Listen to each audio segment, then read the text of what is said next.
Most social theorists have tried their hand at explaining the rise of capitalism in Western Europe, beginning in about the 15th century. This rise is considered critical in bringing about the modern era, one of two major turning points in the evolution of societies. Of course, the pursuit of profit through enterprise and trade existed in many societies long before the 15th century. It is not that capitalism was suddenly invented. Rather, beginning in that century, capitalism began to expand rapidly in some societies. At that time, the interest of merchants and those who organized the production of goods and services began to take more of a central role in the affairs of state. Their power and influence increased, and the many checks on their accumulation of wealth and political power were gradually removed. What is of interest is why Western Europe, and over time the world, became dominated by this economic political system. Many factors behind the rise of capitalism have been put forward by macro theorists. Here, we will highlight the major causes identified as well as order them in accordance with materialist principles. Emanuel Wallerstein identified three main reasons for what he calls the crisis of feudalism, one of the main causes of the rise of capitalism. The Little Ice Age, a cooling off of Western Europe's temperatures beginning in about 1300, affected food production and consequently increased hunger and epidemics throughout Europe. Second, a point of diminishing returns had been reached in which increases in the productivity of the land were no longer possible given the level of technology and the lack of support for technological development. Technological development slowed, Wallerstein argues, because there was no structural motivation for the peasantry to innovate. Any increase in surplus would merely be appropriated by the lords. Lords, on the other hand, had no real knowledge of the land or practical experience in production. And third, after 1,000 years of feudal domination, the peasantry could no longer afford to support an aristocracy growing in number and expenditures. The size of the ruling class and their level of expenditures were becoming more and more of a burden on the peasantry. People make productive and reproductive decisions based on costs and benefits. As the feudal crisis intensified, many lords took some of their land out of food production to raise sheep for the wool trade, thus supplementing their income. To maximize their economic interest, the lords enclosed ever more land in order to raise more sheep and sell more wool. This reduced the amount of land available for peasants and their crops, and thus forced even more off the manor and into the towns. Peasants responding to the marginal lands available to them at the manor increasingly left the land for the towns, many living by begging and thieving, while others became wage laborers in the growing trade and manufacturing of the era. This resulted in economic and political chaos throughout the last days of the feudal era in Europe. Increases in infanticide, malnourishment, plague, peasant revolts, and social unrest, as evidenced by the Reformation and Inquisition, and seemingly endless wars. Population level goes through wide swings throughout the crisis of feudalism, rising and falling with economic conditions. However, population appears to expand rapidly with capitalist development, which leads to a large pool of available urban labor, a spur for further economic development, as well as growing markets for goods. Geography also appears to play a significant role in the rise of capitalism, particularly the small size of societies and their location on the periphery of the Eurasian landmass, and thus their access to oceans. Weber asserts that the small size of societies is important because it minimizes the need for investment in transportation and communications networks within society's borders, thus promoting trade between regions. European access to oceans, the Mediterranean, and abundant interconnections through rivers would cause these societies to focus upon maritime trade as opposed to more costly overland trade. Technological innovation in navigation and shipbuilding gave Western Europe the tools for the age of exploration that began in the 15th century. The initial thrust of exploration was due to the crisis of feudalism. It is the need for food and fuel, rather than luxuries, according to Wallerstein, that lie behind the expansion of Europe's political economy. What they needed was food and fuel, and expansion into the Mediterranean, Africa, and across the Atlantic and eventually Central Asia provided it. Wallerstein writes that, quote, it expanded the territorial base of European consumption by constructing a political economy in which the resource base was unequally consumed disproportionately by Western Europe.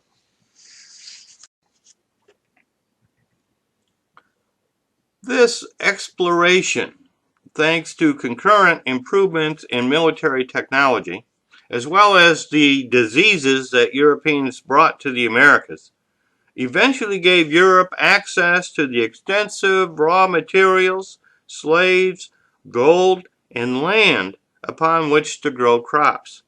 This rapid expansion of markets vastly increased the money supply and strengthened the merchants and their state sponsors, while weakening the old landed aristocracy. This wealth was then used to sponsor new technologies in agriculture and industry, as well as tighten the exploitive economic relationships between Western Europe and its colonies, and gave it the resources for the political economic domination of large parts of the world. Because of their political and economic power, Europe was able to enter into trade agreements favorable to the interests of its economic and political elites.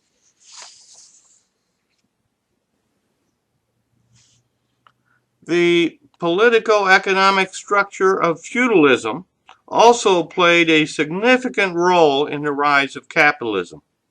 In previous societies, the interests of the merchants and manufacturing strata were kept in check by elites whose wealth was based on the land. Western European societies were organized along feudal lines with power divided between king, local lords, town, and church.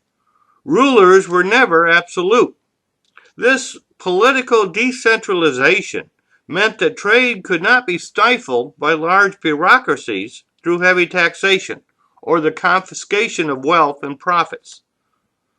The merchants of agrarian societies had little status or social or political power, but they gradually became indispensable in the exchange of goods and services within and between feudal societies.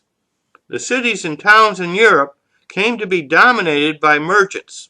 These merchants steadily came to enjoy more and more independence. So the political decentralization of feudal society allowed the bourgeoisie to form temporary alliances with kings and nobility, which enabled them to more freely pursue their interests.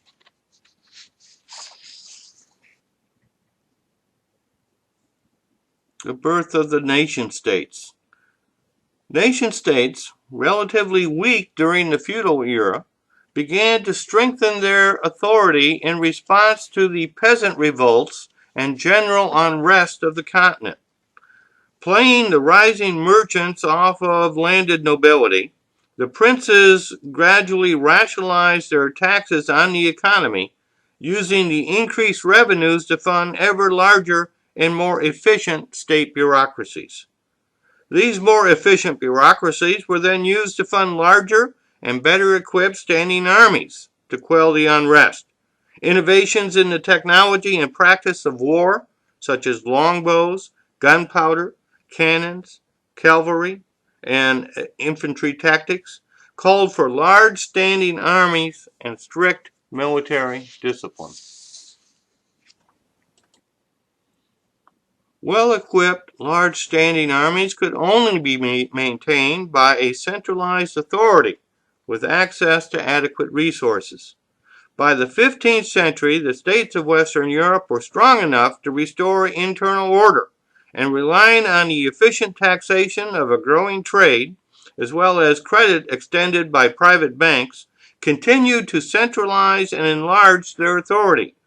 And this symbiotic relationship between capital and state, Wallerstein argues, has continued to the present day. The concurrent development of the Western European nation-state is a huge factor in the rise and eventual domination of capitalism.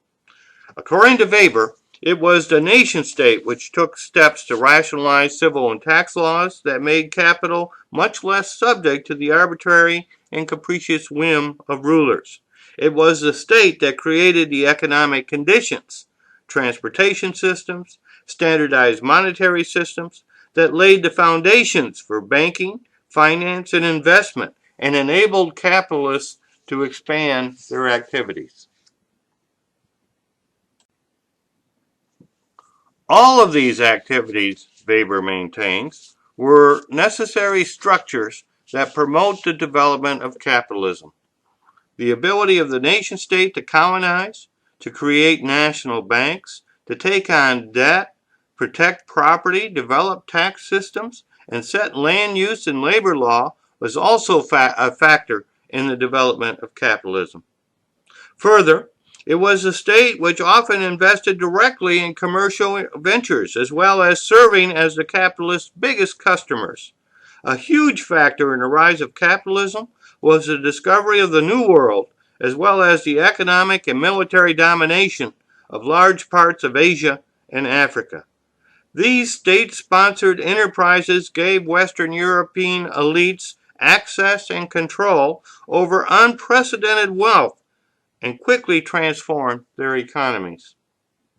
Though the relationship between the state and private enterprise was sometimes uneasy, early on Western European states saw the advantages to fostering economic expansion as the road to increasing revenues as well as state authority and military power.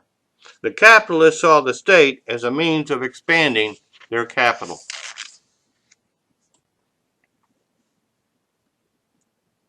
There can be little doubt that such ideals as the Protestant ethic and nationalism aided in the spread and strengthening of capitalism, but it is doubtful that they played a significant role in its origin. Rather, existing cultural ideals and ideologies are used to buttress and support infrastructural and structural change. Cultural elements that do not fit the new realities are reinterpreted if possible. If they cannot be so modified, they are abandoned or ignored. New ideas and ideologies are often developed to justify and promote the interest of classes and status groups. Old ideas are often reinterpreted to justify the interest of the holder. Cultural elements can be important in the struggle to garner support in movements to promote or extinguish infrastructural and structural changes. They can also be important in dampening or reinforcing the speed of such change. Thus, they are an important factor in any analysis of sociocultural change. However, they are rarely responsible for the change itself. Without infrastructural and structural support, ideas and ideologies never become widespread and are thus near powerless as an initiating social force. But this is not to say that they are powerless in the world. Ideas that garner significant structural support, particularly of elites, can be very powerful indeed. Capitalism is defined by its rational enterprises in pursuit of profit. Once such rationalization is fully developed in the growing bureaucracies of private enterprise and of state, it metastasizes throughout the world and becomes a force to be reckoned with. If you are interested in the big picture, you should take a look at Macro-Social Theory, a book that reviews the theories of classical macro-social theorists such as Karl Marx, Max Weber, and Emil Durkheim, as well as the work of many who extended their theories to better reflect modern times, such as Immanuel Wallerstein, Gerhard Lenski, and George Ritzer. Also see Sociocultural Systems, Principles of Structure and Change to learn how these insights contribute to a fuller understanding of modern societies. These books can be purchased at most online bookstores or at Athabasca University Press. If you are short of funds, Athabasca also offers a free PDF version of the work. A significant portion of the royalties I receive for these books go to the Rogers State University Foundation in support of students in the liberal arts. I thank you for your support and interest.